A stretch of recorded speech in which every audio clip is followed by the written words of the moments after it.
Etika dan filsafat komunikasi.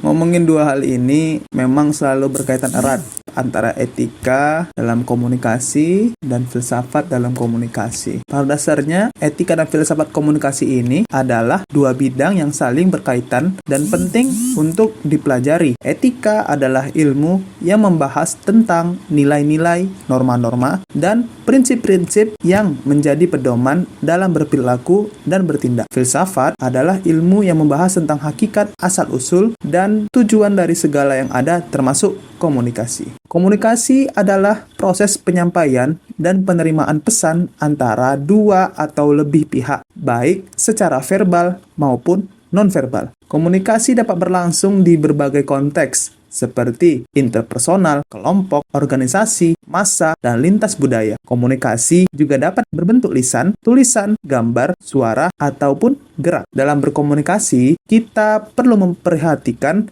etika yang berlaku agar komunikasi dapat berjalan dengan efektif, efisien, dan harmonis. Etika komunikasi adalah kumpulan nilai-nilai, norma-norma, dan prinsip-prinsip yang menjadi acuan dalam berkomunikasi baik secara komunikator maupun sebagai komunikan. Etika komunikasi mencakup aspek-aspek seperti kejujuran, keterbukaan, tanggung jawab, hormat, sopan, santun, dan menghargai. Salah satu tema yang berkaitan dengan etika komunikasi adalah privasi. Nah, bicara dengan privasi ini adalah hak seseorang untuk menentukan informasi apa yang ingin ia bagikan atau sembunyikan dari orang lain. Privasi juga berkaitan dengan batasan-batasan yang ada antara diri sendiri dan orang lain. Dalam berkomunikasi, kita perlu menghormati privasi orang lain dan tidak menyerbakan informasi yang bersifat pribadi, rahasia, atau sensitif tanpa izin. Ada juga etika komunikasi adalah adab. Adab di sini adalah tata cara atau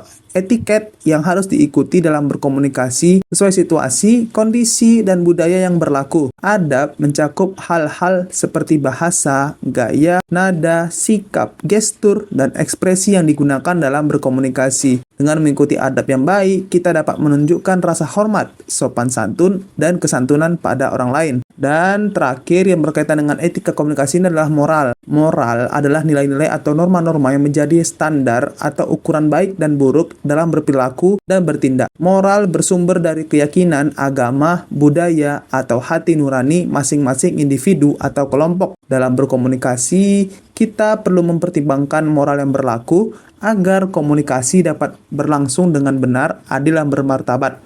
Terima kasih telah menonton video ini sampai habis. Saya Muhammad Rizky Rianda dengan NIM 12240311349. Izin pamit undur diri. Dan juga terima kasih kepada Ibu Intan Kemala, SSOS, MSI, sebagai dosen pengampu mata kuliah Etika Filsafat Komunikasi.